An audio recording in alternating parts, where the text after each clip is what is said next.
Hi, I'm here in the agency database and I'm about to show you how to solve one of the problems in case 3. This is case 3 for chapter 5, page 279, step 5. And in this you create the query QRY net donations. You can see I've already done it, and I'm going to switch behind scenes to design view. The big part of step 5 is to create this field here, which is a calculated field, and this is net donation, which corresponds to this field over here. So this involves using an if statement. This was covered in the tutorial, but there's some tricky parts to it, so I want to show you that. I'm going to show you how I created this step by step.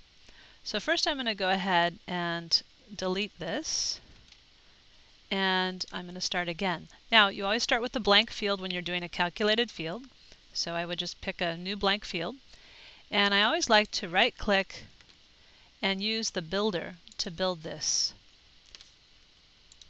The first thing I'm going to do, because I know I want to use the if function, is I'm going to come down over here to functions and expand this and go to built-in functions, and I'm going to look for the if function. I can stay on the all category and just scroll here alphabetically, because you never want to type.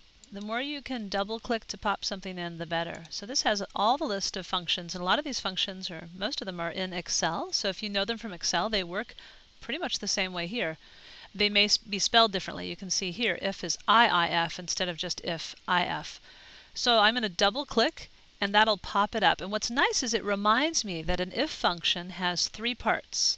The expression, which is the test, and then what to do if the expression's true and what to do if the expression's false.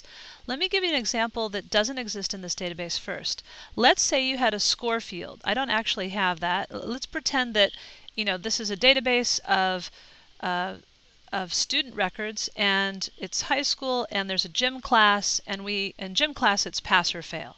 And maybe we want to look at their final score. So I'm going to put a field in here that says final score, and notice it's got square brackets because any field's going to have square brackets. Final score greater than or equal to 60. Okay, so that's my test. I want to know, is their final score greater than or equal to 60? If it's true, and I got to get rid of this little true prompt, then I'm going to give them the letter grade P. If it's false, then I'm going to give them the letter grade F.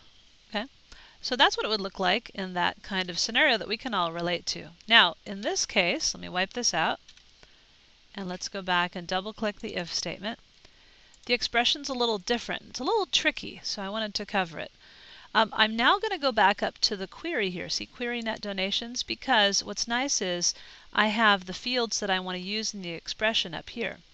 So the thing I'm testing is pickup required? And I'm going to double click pickup and put it here. And you may say, well, do I need to do pickup greater than or equal to 5? Or, is pickup, we know it's a yes or no field actually, so pickup equal to yes, or is pickup equal to no? Well, what's interesting is if it's a yes or no field, the strange thing is all you have to do is just put the field there. It knows it's a yes or no field, and it knows that if it's yes, it'll do the true part, and if it's false, it'll do the false part. So there's actually nothing else that you need to do in that expression if it's a yes or no field. All right, so then I go on to the true part. Well, if pickup required is true, the book has said that I need to take the donation value and I need to subtract 875. That's a constant, so I've got to type that. And here's the expression here that we had before. So donation value minus 875. Now, if it's false, I simply display the donation value, and I don't subtract 875. So that's how to do it. I'm going to click OK. When I do, it always puts a little label on it. I like to let Access do that, and then I'll come back in, right-click, build, and then I'll change the EXPR1 to net donation, which is what they wanted. That's it. That should do it. I'll click OK. Equation's ready, and here are the values. Hope this helps.